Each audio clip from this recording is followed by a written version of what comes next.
네, 안녕하세요. 락규입니다. 오늘은 경매 물건 살펴보기 전에 우리가 비규제 지역에 대해서 한 번쯤은 짚고 넘어가야 될 그런 뉴스가 있어서 같이 한번 살펴보도록 하겠습니다. 최근에 댓글에서도 비규제 지역을 내가 살려고 하는데 대출이 몇 프로 나오냐 이런 질문도 좀 주셨고요. 그리고 이렇게 뉴스만 봐도 지난 5월 31일에 비규제 지역 지방 중소도시 부동산 활황이다. 오히려 지금 서울 수도권 같은 경우는 대출이 거의 안 나오거나 30% 되게 적게 나오기 때문에 내가 10억이라면 3억밖에 나오지 않아서 그만큼 많은 금액이 필요로 하기 때문에 조금 이 여유가 되지 않는 분들은 진짜로 좀 쳐다보기가 쉽지 않은 그런 상황입니다. 그러다 보니까 이런 규제 지역을 피해서 비규제 지역을 많이 눈을 좀 돌리는데요. 근데 왜 비규제 지역을 또 돌릴까요? 비규제 지역을 우리가 보는 이유는 대출에 대한 이런 금지, 그러니까 규제가 없다. 그래서 이런 속초 제주로 많이 몰려간다 이런 내용도 있지만 여기뿐만 아니라 많은 비규제 지역에 요새 많은 외지인들이 와서 투자를 한다고 합니다. 그 내용을 보면요, 우리가 기존에 옛날에 좋았던 시절에는 70%까지 나왔었죠. 근데 비규제 지역은 여전히 70%까지 대출이 가능하다고 나와 있습니다. 저도 최근에 이제 비규제 지역 입찰하려고 알아보니까 정말 70%까지 나오더라고요. 제가 다주택자임에도 불구하고 그런 거 상관없더라고요. 그리고 여전히 1억 이하, 공시지가 1억 이하인 경우에는 1.1% 취득세이기 때문에 아직은 기회가 있다고 볼 수 있겠죠. 하지만 양도세 중과 때문에 1년이나 2년 그렇게 갖고 있으면 안 되죠. 2년 이상은 갖고 있어야 우리가 중과를 맞더라도 뭐 조금은 낫겠죠. 낫겠지만 양도세가 좀 완화되길 기대하는 마음으로 좀 한 2년 이상 가지고 있다 보면 또 무엇인가 많은 부분들이 바뀔 수 있으니까 그렇게 좀 접근하시면 좋을 것 같고, 비규제 지역 같은 경우는 이렇게 70%까지 대출이 되다 보니까 외진 거래가 급증한다. 그래서 이렇게 부동산이 활황이다라고 뉴스가 나와 있습니다. 그러면 제가 오늘 알아볼 그 경매 물건은 바로 이거예요. 제 고향은 충북 제천인데요. 제천에 있는 물건을 간혹 봐요. 근데 특히 이 물건 같은 경우는 제 경매 스승인 스승님이 저한테 이야기하다가 추천해줬던 그런 물건이라 저도 입찰을 하려고 하다가 사실은 시간이 되지 않아서 입찰을 하지 못했는데, 그 스승님께서 알려준 이 물건이 왜 좋은지 한번 살펴보겠습니다. 이게 겉으로 보면요 되게 매력 없어요. 2,600만 원, 그리고 대지권 15.8평 가지고 있는 이 아파트 방 2개짜리, 그리고 감정가 1,500짜리 40년 된 이 아파트가 왜 매력이 있을까요?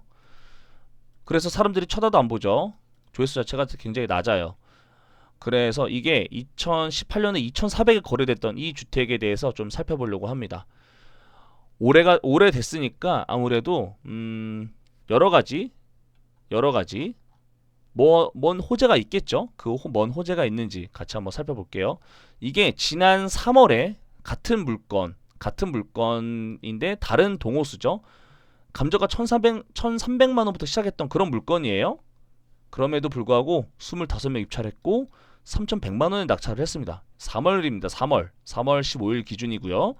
그리고 토지 대지권 같은 경우도 50.97 똑같죠. 그럼에도 불구하고 25명 3,100만 원이면 왜 이렇게 많은 사람들이 와서 238%의 낙찰을 받아갔는지 이 부분을 또 확인할 필요가 있어요. 그래서 이 부분을 좀 살펴보려고 합니다. 자, 뉴스를 먼저 보기 전에 뉴스를 받고 이제 이렇게 부동산을 볼게요. 지금 매매가가요. 41제곱미터가 6,500, 49제곱미터가 8,000, 뭐 6,900, 7,000, 8,000 뭐 이렇게 형성돼 있어요. 최소 6,500에서 8,000 사이로 형성돼 있죠. 이 평수에 따라 좀 다르겠지만 그럼에도 불구하고 이 월세 같은 경우는 200에 20, 100에 10 뭐 이런 것들이 있습니다. 또는 전세 같은 경우도 2천, 3천 뭐 이렇게 돼 있습니다. 근데 왜 매매가는 이렇게 많이 올라갔을까? 그 이유는요. 여기가 최근에 이제 좀 재건축을 추진하고 있는 그런 단지입니다. 1980년도 거의 40년 됐죠. 그리고 층수 자체가 한 4층, 5층, 5층 정도 되겠네요. 그러다 보니까 최근에 이런 어떤 기대감 때문에 많은 거래가 이루어져 있고 상승하는 상승폭 자체가 장난 아닙니다. 최근에 이게 2020년도 아까 3월이었으니까 요쯤 되겠죠. 요쯤 이게 2020년 6월이니까 아까 우리가 52제곱미터 이것도 땅까지 다 맞는지 모르겠지만 이때 보면요. 20년대만 봐도 뭐 2,500, 3,500, 뭐 2,500 이러다가 갑자기 오릅니다. 갑자기 올라. 그러다 보니까 이렇게 실거래를 좀 더 보시면 최근에 3월에는 5,200까지 거래가 됐습니다. 그리고 5천만 원, 5천만 원, 5,500 점점 오르죠. 작년 6월까지만 해도 2,000, 지난 12월까지만 해도 2,500, 2,300이었는데 1월부터 갑자기 급증합니다. 금액이. 이 평수마다 다 이래요. 지금 보면요. 평수마다 거래가 많은 걸 좀 보면요. 여기도 마찬가지죠. 1월까지만 해도 거의 뭐 2,000에서 3,000 사이였는데 1월부터 거의 뭐 3,000 이상으로 쭉쭉 오르고 4,000, 최근에는 뭐 비싸게 산 건 6,500도 있습니다. 또 이 거래가 진짜 많은 이 42제곱미터 한번 볼게요. 이거는 정말 장난 아니에요. 지금 거래량이 뭐 4월 달만 해도 이게 벌써 한 20건 이상 이렇게 거래가 됐고, 지난 우리가 1월 더 전부터 볼게요. 12월만 해도 한 2, 3천 정도 되던 게 최근에는 4천, 5천 이렇게 4천, 5천의 시세가 형성되고 있습니다. 많게는 6천만 원짜리도 시세가 형성이 되고 있네요. 거래량이 진짜 많죠. 거래량이 진짜 많아요. 특히 이 41제곱미터 같은 경우는 이게 평수가 작은데도 뭐 7천만 원까지 거래가 된 게 있습니다. 그렇다 보니까 여기서 조금씩 올라가고 하다 보니까 8천만 원에 지금 호가가 이렇게 형성이 되어져 있습니다. 여기 보면요. 지금 이제 네이버에 이렇게 좀 치면요. 청전주공 1차라고 치면요.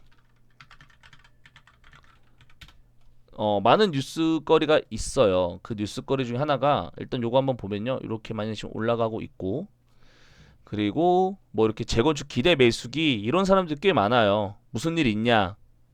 그쵸? 매수기, 1차 매수기, 재건축해줘. 요새 이런 식으로 기존에 살고 있던 좀 그래도 뭔가 좀 살고 있던 주민들이 최근에 외지인으로 많이 이제 손바뀜이 되다 보니까 이런 재건축에 대한 기대감이 솔솔 오르고 있는 거죠. 그래서 지금 보시는 것처럼 1300짜리가 이때 당시 거의 240%의 낙찰이 됐을 만큼 많은 분들이 이 물건이 저렴하고 대출도 좀 나오고 하니까 좀 만만하게 우리가 쉽게 소액으로 투자할 수 있는 금액이다 보니까 최소한 우리가 물론 이게 단기 거래했을 때는 거의 70%, 80%까지 내야 되지만 2년 정도 갖고 있었을 때 소액으로 투자하고 괜찮다면 한번 해볼 만하죠. 내가 더 이상 주택에 대해서 다주택이라서 혹시 내가 서울에 집을 살 거 아니라면 말이죠. 이미 더 이상 집을 추가로 특히 수도권에 또는 뭐 고가의 주택을 살 일이 없다면 이렇게 소액으로 투자해볼 만한 이런 물건이라고 보여지는 그런 거죠. 근데 반대로 내가 이 주택을 갖고 있는데 다른 주택을 먼저 팔면 안 되겠죠. 왜냐면 양도세 중과로 내가 다주택자인데 이거를 나중에 팔고 더 좋은 비싼 물건을 먼저 팔면 절대 안 되죠. 그런 실수는 하면 안 되고, 그런 거와 상관없이 내가 소액으로 투자를 하실 분만 요런 거를 좀 눈여겨 보시면 좋을 것 같아요. 우리가 만약에 2,600인데 마찬가지로 여기 우리가 방금 임금 매각 사례 봤던 것처럼 3,100인데 한 3,500에 낙찰을 받았다 하더라도 지금 현재 뭐 6천만 원 뭐 이런 식으로 거래가 되고 있기 때문에 저라면은 한 4천만 원 정도의 낙찰 받아도 괜찮긴 할 것 같은데 지금 현재 시세보다는 거의 3분의 1 정도, 3분의 1은 좀 너무하죠. 한 반값 정도밖에 되지 않기 때문에 이것도 한 200% 이상 낙찰될 거라고 보여지고요.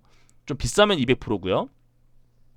최소 한 180에서 200% 정도 되지 않을까라는 생각을 하고 있습니다. 그래서 제가 임장을 하지 않았지만 그 조사했던 내용을 말씀을 드리자면 한 3년 정도 공실이었습니다.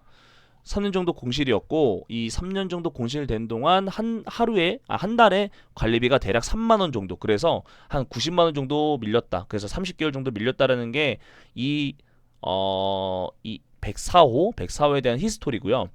제가 관리실을 확인해 봤을 때는 한 30명 정도는 아니지만 한 2, 30명 정도가 뭐 찾아오거나 전화를 뭐 문의를 했다고 합니다. 그래서 많은 사람들이 이렇게 좀 소액으로 할 수 있는 비규제 지역, 지방 소도시에 있는 이런 어떤 취득세도 자유롭고 대출도 자유롭고 뭐 금액도 소액이다 보니까 이렇게 좀 자유롭게 임장 조사를 하시는 것 같아요. 그래서 살펴본 사람들은 한 2, 30명 정도 된다더라. 실제 임장이나 전화로 이렇게 하신 분들이. 그리고 90만 원이 관리비 미납돼 있고 3년 정도 공실이었다. 그리고 이거를 사실 뭐 낙찰을 또 꼭 받으라는 건 아니지만 소액으로 하긴 뭐 나쁘지 않아 보이지만 월세나 전세 같은 경우는 월세 같은 경우는 100에서 10, 뭐 많아봐야 2, 30이기 때문에 굉장히 월세로는 그렇게 크게 메리트가 없고 차라리 이럴 거면 전세로 받아서 좀 갖고 있다가 나중에 차익을 실현하는 게 더 낫지 않을까라는 생각이 듭니다. 이렇게 되면 예를 들어 내가 3천에만 맞춰도 내가 어, 한 4, 5천에 낙찰을 받았다 치고 한 1,500 정도 내가 대출이 나온다 치고 그러면 2, 3천만 원 받으면은 사실 제 우리 돈으로 실제 들어가는 게 많이 없죠. 한 1,000만 원 정도면은 제 생각에 정리가 가능할 그런 물건으로 보여집니다. 그래서 여러분들도 이렇게 지방 소도시 비규제 지역을 한번 눈여겨 보셨으면 좋겠고요. 단 내가 진짜 신혼집을 마련해야 된다. 내가 집을 사야 된다라고 하시는 분들은 절대 이런 물건은 먼저 보시면 안 되고 정말 메인으로 가져가야 될 아파트가 있으신 분들 그리고 그 외적으로 소액으로 투자하실 분들 그런 분들만 좀 살펴보시면 좋겠습니다. 그리고 지금은 단타 1년, 2년 이렇게 안에 팔아봐야 남지가 않기 때문에 최소 2년 이상 가져가야 된다라는 거 그런 전략으로 접근하셨으면 좋겠습니다. 그러면 들어주셔서 너무 감사합니다.